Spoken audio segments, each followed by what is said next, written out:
Nursing ഡയറക്ടറിന്റെ പുതിയൊരു വീഡിയോയിലേക്ക് ഏവർക്കും സ്വാഗതം. നിരവധി കുട്ടികളാണ് പ്ലസ് ടു റിസൾട്ട് ഇപ്പോൾ നമുക്കറിയാം മെയ് മാസം 22-ാം തീയതി പബ്ലിഷ് ചെയ്ത പ്ലസ് ടു റിസൾട്ടിന് വേണ്ടി ആകാംക്ഷയോടെ നോക്കി നിൽക്കുന്നത്.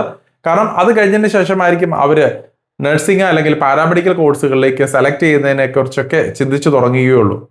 അപ്പോൾ കഴിഞ്ഞ ആഴ്ചയിൽ നടന്ന KCET എൻട്രൻസ് എക്സാംസിന്റെ ഏതാനും ചില അപ്ഡേറ്റുകളും അതുപോലെ നമ്മൾ ഈ ഒരു സമയത്ത് എന്തൊക്കെ ഇമ്പോർട്ടൻ്റ് ആയിട്ടുള്ള ഡിസിഷൻസ് എടുക്കണം എന്നുള്ളതിനെ കുറിച്ചുള്ള കുറച്ച് കാര്യങ്ങളാണ് ഈ വീഡിയോയിലൂടെ ഉൾപ്പെടുത്തുവാനായിട്ട് ഞാൻ ആഗ്രഹിക്കുന്നത്.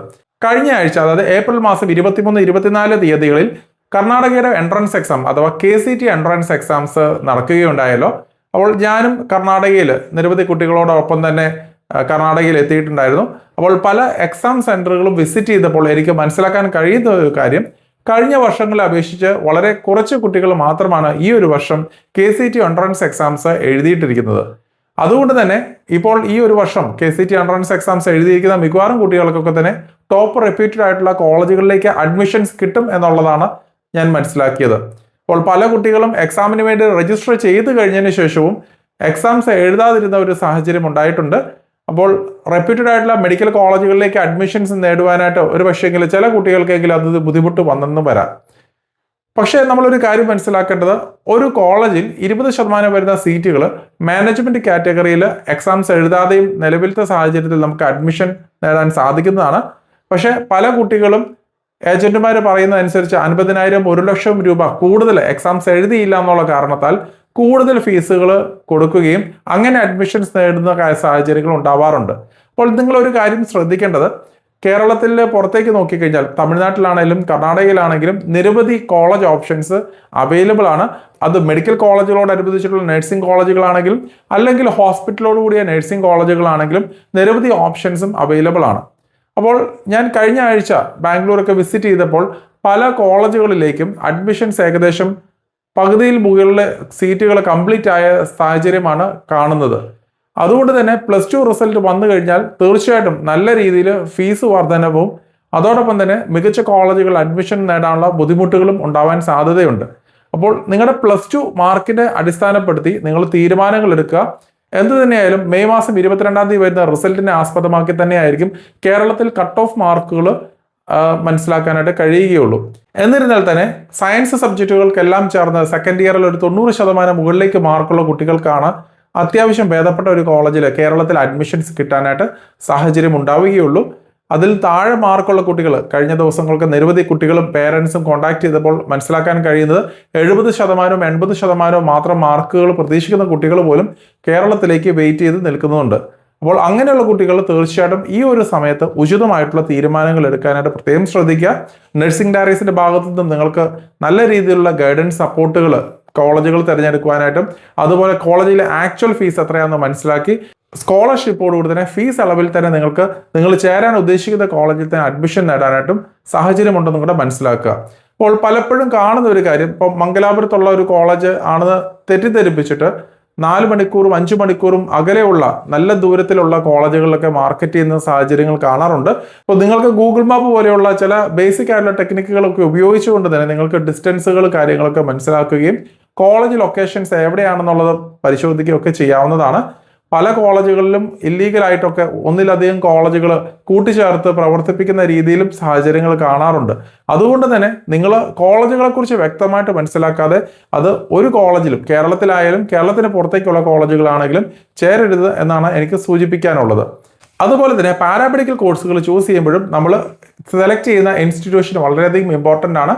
നമ്മൾ ശ്രദ്ധിക്കേണ്ട ഒരു കാര്യം, നിങ്ങൾക്ക് ഫീസ് അഫോർഡബിലിറ്റി കാര്യങ്ങൾ മനസ്സിലാക്കി ഏറ്റവും മികച്ച കോളേജുകളിലേക്ക് അഡ്മിഷൻസ് നേടുക എന്നുള്ളതാണ് സൂചിപ്പിക്കാനുള്ളത്. അപ്പോൾ ആദ്യമേ കോഴ്സിനെ കുറിച്ച് നിങ്ങൾ ഡിസൈഡ് ചെയ്യണം, ഏതാണ് ഏറ്റവും മികച്ച കോഴ്സ്. അതുപോലെ നിങ്ങളുടെ അഭിരുചിക്ക് അനുസരിച്ച് നിങ്ങൾക്കത് പഠിച്ചു കഴിഞ്ഞാൽ നിങ്ങളുടെ കരിയർ നല്ലപോലെ ഡെവലപ്പ് ചെയ്ത് പോകാൻ സാധിക്കുമോ എന്നുള്ളത് ശ്രദ്ധിക്കേണ്ടതായിട്ടുണ്ട്. ഏറ്റവും മികച്ച കോളേജുകൾ എങ്ങനെയാണ് നമ്മൾ സെലക്ട് ചെയ്യുന്നത്, ഇതൊക്കെ നമ്മൾ വളരെയധികം ശ്രദ്ധിച്ച് തന്നെ ചെയ്യേണ്ട കാര്യങ്ങളൊക്കെയാണ്. അതുപോലെ തന്നെ പാരാമെഡിക്കൽ കോഴ്സുകൾ നോക്കിക്കഴിഞ്ഞാൽ നമുക്കറിയാം കേരളത്തിൽ ഏകദേശം 8 ലക്ഷം 9 ലക്ഷം രൂപ ഫീസ് പാക്കേജിലാണ് ഏകദേശം പാരാമെഡിക്കൽ കോഴ്സുകളിലൊക്കെ ആണെങ്കിലും ഫീസ് നിലനിൽക്കുന്നത്. അപ്പോൾ പലപ്പോഴും കാണുന്ന ഒരു കാര്യം, കേരളത്തിന് പുറത്തേക്കുള്ള ടോപ്പ് ലെവലായിട്ടുള്ള മെഡിക്കൽ കോളേജുകളിൽ പോലും വളരെ ചെറിയ ഫീസിൽ തന്നെ നിങ്ങൾക്ക് പാരാമെഡിക്കൽ കോഴ്സുകൾ പഠിക്കാനായിട്ട് സാധിക്കുന്നതാണ്. കാരണം അവിടെ 3 വർഷവും പ്ലസ് 1 ഇയർ ഇന്റേൺഷിപ്പ് എന്നുള്ള രീതിയിലാണ് വരുന്നത്. അതുകൊണ്ട് തന്നെ 3 വർഷത്തെ ഫീസ് മാത്രം അടച്ച് നമുക്ക് സെയിം ഇക്വലന്റ് ആയിട്ടുള്ള ഒരു കോഴ്സ്, ഡിഗ്രി കോഴ്സ് പഠിക്കാം എന്നുള്ളതാണ് ഏറ്റവും വലിയൊരു അഡ്വാൻറ്റേജ്. അതുകൊണ്ട് തന്നെ പല പാരാമെഡിക്കൽ കോഴ്സുകളും റെപ്യൂട്ടഡ് ആയിട്ട് ഹോസ്പിറ്റലോട് കൂടി അല്ലെങ്കിൽ മെഡിക്കൽ കോളേജിന്റെ ബാക്ക്ഗ്രൗണ്ടിലുള്ള കോളേജുകളിൽ ചെറിയ ഫീസിൽ 5 ലക്ഷം രൂപയ്ക്കൊക്കെ ആണെങ്കിലും ഭക്ഷണം, താമസം എല്ലാം ഉൾപ്പെടെ തീരുന്ന കോളേജുകൾ പോലും അവൈലബിൾ ആണ്. അപ്പോൾ നിങ്ങൾ വ്യക്തമായിട്ട് സാഹചര്യങ്ങൾ മനസ്സിലാക്കുക, നിങ്ങളുടെ മാർക്കുകൾ മനസ്സിലാക്കുക, നിങ്ങളുടെ ബഡ്ജറ്റ് എത്രത്തോളമാണ്, നിങ്ങൾക്ക് ഫീസ് അഫോർഡബിലിറ്റി ഇത് മനസ്സിലാക്കുക.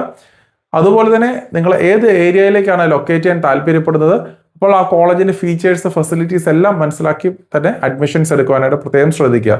കേരളത്തിലാണെങ്കിലും കേരളത്തിന് പുറത്തേക്കാണെങ്കിലും ചില കോളേജുകൾ സെലക്ട് ചെയ്യുമ്പോൾ വളരെയധികം ശ്രദ്ധിക്കേണ്ടതായിട്ടുണ്ട്. പ്രത്യേകിച്ച് ഇപ്പോൾ ഉദാഹരണമായിട്ട് ഇപ്പം മുസ്ലിം കമ്മ്യൂണിറ്റിയെ കൂടുതലായിട്ട് പ്രൊമോട്ട് ചെയ്യാത്ത അല്ലെങ്കിൽ അവർക്ക് വലിയ രീതിയിൽ ഫെസിലിറ്റീസ് ഒന്നും പ്രൊവൈഡ് ചെയ്യാത്ത കോളേജുകൾ കേരളത്തിന് പുറത്തും കാണാറുണ്ട്. അപ്പോൾ നിങ്ങൾ പ്രത്യേകം ശ്രദ്ധിക്കുക, നിങ്ങൾക്ക് കംഫർട്ടബിൾ ആയിട്ട് നല്ല രീതിയിൽ തന്നെ നിങ്ങൾക്ക് പഠിച്ചിറങ്ങാൻ പറ്റുന്ന കോളേജുകൾ ഏതൊക്കെയാണെന്നുള്ളത് നിങ്ങൾ പ്രത്യേകമായിട്ട് ശ്രദ്ധിക്കേണ്ടതായിട്ടുണ്ട്. അതുപോലെ തന്നെ നിങ്ങൾ KCT എൻട്രൻസ് എക്സാം എഴുതിയിരിക്കുന്ന കുട്ടികൾക്കാണെന്നുണ്ടെങ്കിലും നമ്മൾ KCT അലോട്ട്മെന്റ് ഗൈഡൻസ് ബാച്ച് ഉണ്ട്. അപ്പോൾ നിങ്ങൾക്ക് അതിലേക്ക് ജോയിൻ ചെയ്യാനുള്ള ഡിസ്ക്രിപ്ഷനിൽ അതിൻ്റെ ലിങ്കുകൾ കാര്യങ്ങൾ നൽകിയിട്ടുണ്ട്. ഇനിയും നിങ്ങൾക്ക് അതിലേക്ക് ജോയിൻ ചെയ്യാം. കോളേജ് സെലക്ഷൻസും മുന്നോട്ടുള്ള ഓരോ സ്റ്റെപ്പുകളും നമ്മൾ വളരെ കൃത്യതയോടുകൂടെ തന്നെ നിങ്ങൾക്ക് ഗൈഡ് ചെയ്ത് തരുന്നതായിരിക്കും. കേരളം ഫോക്കസ് ചെയ്യുന്ന കുട്ടികൾക്കാണെങ്കിൽ കേരള ഗൈഡൻസിന്റെ എക്സ്ക്ലൂസീവ് ബാച്ച് ഫംഗ്ഷൻ ചെയ്യുന്നുണ്ട്. തീർച്ചയായിട്ടും വളരെയധികം ഹെൽപ്ഫുൾ ആവുന്ന ഒരു ഗ്രൂപ്പാണ് കേരള ഗൈഡൻസ്. കാരണം കേരളത്തിൽ നിങ്ങൾ ജോയിൻ ചെയ്യാൻ താല്പര്യമുള്ള കുട്ടികൾക്ക് ഓരോ അസോസിയേഷനുമായിട്ട് ബന്ധപ്പെട്ടുള്ള ആപ്ലിക്കേഷൻസ്, ഫോം ഫില്ലിംഗ് ഉൾപ്പെടെ എല്ലാ സപ്പോർട്ടുകളും, എല്ലാ കാര്യങ്ങളും നമ്മൾ തന്നെ ചെയ്തു തരുന്നതായിരിക്കും. അപ്പോൾ നമ്മുടെ നഴ്സിംഗ് ഡയറീസിന്റെ ഓഫീസിൽ നിന്ന് എല്ലാ കാര്യങ്ങളും നിങ്ങൾക്ക് അപ്ഡേഷൻസും കാര്യങ്ങളും ലഭിക്കുന്നതുമായിരിക്കും. ഫ്രീക്വന്റ് ആയിട്ടുള്ള ക്ലാസ്സുകൾ, ഗൈഡൻസ്, എല്ലാ കാര്യങ്ങളും നിങ്ങൾക്ക് ആ ഒരു ഗ്രൂപ്പിലെ മെമ്പേഴ്സിനും ലഭിക്കുന്നതാണ്. ഇത് കൂടാതെ തന്നെ നിങ്ങൾ കേരളത്തിന് പുറത്തേക്കുള്ള വേറെ കോളേജുകളിലേക്കൊക്കെ അഡ്മിഷൻസ് എടുക്കാൻ, അത് നഴ്സിംഗ് ആയിക്കോട്ടെ, പാരാമെഡിക്കൽ കോഴ്സുകളായിക്കോട്ടെ, ഏത് കോഴ്സുകൾ നിങ്ങൾ സെലക്ട് ചെയ്യുന്നതിന് മുന്നേ തീർച്ചയായിട്ടും ഞങ്ങളുമായിട്ടൊന്ന് കൺസൾട്ട് ചെയ്യാനായിട്ട് പ്രത്യേകം ശ്രദ്ധിക്കുക. അപ്പോൾ തീർച്ചയായിട്ടും നിങ്ങൾക്ക് ഫീസ് അളവിൽ തന്നെ മികച്ച കോളേജുകളിലേക്ക് അഡ്മിഷൻസ് നേടാൻ ഞങ്ങൾക്ക് സഹായിക്കാൻ സാധിക്കുന്നതുമാണ്. അപ്പോൾ ഈ കാര്യം പ്രത്യേകം ശ്രദ്ധിക്കുക. ഇനി അധികം സമയമില്ല നമുക്ക് റിസൾട്ട് വരുവാനായിട്ട്. അപ്പോൾ മാർക്ക് കുറവുള്ള കുട്ടികൾ തീർച്ചയായിട്ടും ഈ ഒരു സമയത്തിന് ഉചിതമായിട്ടുള്ള തീരുമാനങ്ങൾ എടുക്കാനായിട്ട് പ്രത്യേകം ശ്രദ്ധിക്കുക. മറ്റൊരു അപ്ഡേറ്റുമായി ഉടൻ തന്നെ കാണാം. നന്ദി.